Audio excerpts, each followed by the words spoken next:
Hello friends, welcome to AK solutions.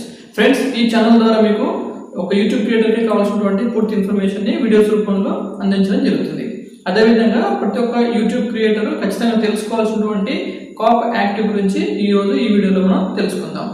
అసలు ఈ cap act అంటే ఏంటి, ఒక యూట్యూబ్ క్రియేటర్గా మనం ఈ కాప్ యాక్ట్లో ఎలాంటి జాగ్రత్తలు తీసుకోవాలి, అదేవిధంగా మనం చేస్తున్నటువంటి వీడియోలో కానీ కంటెంట్లో కానీ ఏ విషయాలు ఈ కాప్ యాక్ట్ కిందకి వస్తాయనేది ఈ వీడియో ద్వారా పూర్తిగా తెలుసుకుందాం. మొదటగా అసలు ఈ కాప్ యాక్ట్ అంటే ఏంటి? కాప్ యాక్ట్ అంటే children online privacy act. So ఇది ఎన్ని ఆన్లైన్ ప్లాట్ఫామ్లో చిల్డ్రన్స్ అంటే 13 సంవత్సరాల కంటే తక్కువ వయసు ఉన్న ఎవరైతే చిల్డ్రన్స్ ఉంటారో వాళ్ళు ఎన్ని ఆన్లైన్ ప్లాట్ఫామ్లో ఏదైనా ఇన్ఫర్మేషన్ గ్యాదర్ చేస్తున్నప్పుడు లేదంటే వాళ్ళు చూస్తున్నప్పుడు వాళ్ళని చెడు మార్గంలో తీసుకెళ్లే విధంగా కానీ లేదా వాళ్ళకి హాని చేసేటువంటి విధంగా కానీ ఏదైనా కంటెంట్ ఉంటే ఆ కంటెంట్ మీద ఆ కంటెంట్ ప్రొవైడ్ చేసిన వాళ్ళ మీద ఈ కాప్ అనే యాక్ట్ యాక్షన్ తీసుకుంటుంది, పెనాల్టీగా కొంత ఛార్జ్ కూడా చేస్తుంది. సో అదేవిధంగా గూగుల్ అండ్ యూట్యూబ్ కూడా ఈ కాప్ యాక్ట్ కింద పెనాల్టీగా 2019లో $170 మిలియన్ అంటే మన ఇండియన్ రూపీస్లో దాదాపుగా 1,100 కోట్ల రూపాయల వరకు పెనాల్టీ అనేది పేమెంట్ చేయాల్సి వచ్చింది. సో అందు గురించి యూట్యూబ్ ఈ యొక్క కాప్ యాక్ట్ని చాలా సీరియస్గా యూట్యూబ్ గైడ్లైన్స్లో మెన్షన్ చేయడం జరిగింది. అందు గురించి మనం తప్పనిసరిగా మనం చేస్తున్నటువంటి వీడియోలో సో ఆ కంటెంట్ ఉందా లేదా చెక్ చేసుకొని, అంటే చిల్డ్రన్స్కి ఎఫెక్ట్ చేసే కంటెంట్ ఉందా లేదా అనేది చెక్ చేసుకొని మనము వీడియోని అప్లోడ్ చేసే ముందు ఆ సెట్టింగ్స్లో తీసుకోవాల్సి ఉంటుంది. అంటే ఈ వీడియో అనేది చిల్డ్రన్కి సంబంధించింది లేదా చిల్డ్రన్కి సంబంధించింది కాదు, ఒకవేళ సంబంధించినైతే ఎలాంటి ఏజ్ కేటగిరీ కూడా మనం సెలెక్ట్ చేసుకోవాల్సి ఉంటుంది. సో అందు గురించి మనం దీన్ని కొంచెం జాగ్రత్తగా చూసుకోవాలి. ఎందుకంటే చాలామంది కొత్తగా వస్తున్నటువంటి యూట్యూబ్ క్రియేటర్స్కి ఈ విషయం తెలియక సో అప్లోడ్ చేసే ముందు వీడియోస్ని ఆ టైటిల్ ట్యాగ్స్ ఒకటే చూసుకోవడము, అదేవిధంగా వీడియో క్వాలిటీ ఎలా ఉంది, సౌండ్ ఎలా ఉంది, సో ఈ విషయాల మీద ఎక్కువ దృష్టి పెట్టి ఈ డిఫాల్ట్ సెట్టింగ్స్ అయితే ఉన్నాయో వాటిని చెక్ చేసుకోకుండానే వీడియోస్ని అప్లోడ్ చేయడం జరుగుతుంది. సో ఒకవేళ ఆ వీడియోలో కనుక చిల్డ్రన్కి సంబంధించిన ఏదైనా కంటెంట్ ఉండి అది కాప్ యాక్ట్ కిందకి వస్తున్నట్లయితే మీకు తెలియకుండానే మీ ఛానల్ అనేది ప్రాబ్లమ్స్లోకి వెళ్ళే అవకాశం అనేది ఉంటుంది. సో అందు గురించి మనం దీని గురించి ఈరోజు పూర్తిగా తెలుసుకుందాం.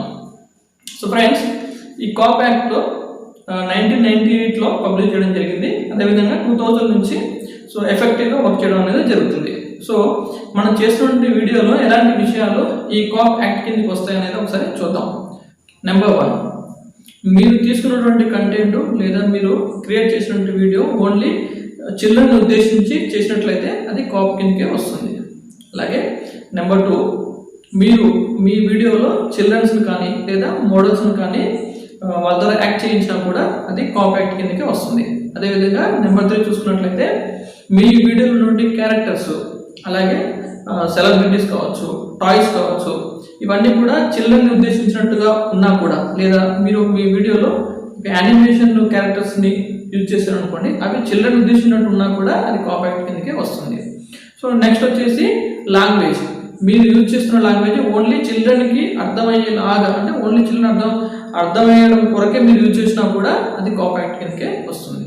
నెంబర్ 5 చూసుకున్నట్లయితే యాక్టివిటీస్, అంటే సో మీరు అందరూ మీరు చేస్తున్నటువంటి వీడియోలో చిల్డ్రన్స్కి సంబంధించిన ప్లే యాక్షన్స్ కానీ లేదా సింపుల్ సాంగ్స్ కానీ అంటే గేమ్స్ కానీ రైమ్స్ కానీ పోయిమ్స్ కానీ ఇలాంటివి ఉంటాయి చూడండి, అంటే చిల్డ్రన్స్ కోసం యూజ్ చేసేవి.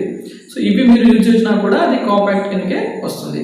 అదేవిధంగా మీరు మీ ఈ వీడియోలో ఏదైనా అడ్వర్టైజ్మెంట్ చిల్డ్రన్కి సంబంధించిన అడ్వర్టైజ్మెంట్ పబ్లిష్ చేసినా లేదంటే అడ్వర్టైజ్మెంట్ ఇచ్చినా కూడా అది కాప్ యాక్ట్ కిందకే వస్తుంది. సో ఇలాంటి టాపిక్స్ ఏమైనా మీ వీడియోలో ఉంటే మీరు తప్పనిసరిగా మీ వీడియోని అప్లోడ్ చేసే ముందు ఇది చిల్డ్రన్కి సంబంధించిన వీడియో అని చెప్పేసి టిక్ మార్క్ చేసుకోండి, అంతే. దీనివల్ల వెచ్చ నష్టమేం లేదు. బట్ మీరు ఆ టిక్ మార్క్ చేయకపోతే మాత్రం మీకు యూట్యూబ్ ఎవరైతే సపోర్ట్ ఉంటారో వాళ్ళ నుంచి మీకు వార్నింగ్ మెయిల్స్ అనేవి రావడం జరుగుతుంది.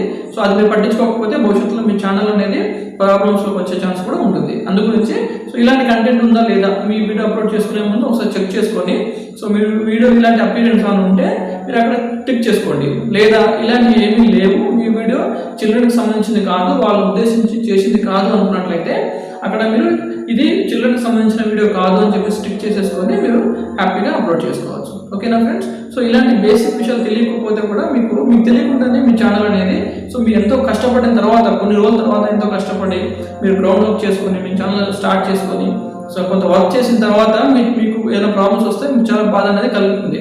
సో అందు గురించి మీరు ఒక ఛానల్ క్రియేట్ చేయాలనుకున్నా లేదా లేటెస్ట్ క్రియేట్ చేసినా కూడా యూట్యూబ్లో ఉన్నటువంటి బేసిక్ గైడ్ లైన్స్, పాలసీస్ ఇలాంటి విషయాలు అనేది తప్పనిసరిగా తెలుసుకోవాల్సి ఉంటుంది. ఓకేనా ఫ్రెండ్స్, ఇలాంటి మరిన్ని విషయాలని నా ఛానల్ ద్వారా మీకు అందించడానికి ట్రై చేస్తుంటాను. Stay with me and thanks for watching. మళ్ళీ ఒక మంచి వీడియోతో మళ్ళీ కలుద్దాం. అప్పటివరకు సెలవు, నమస్తే.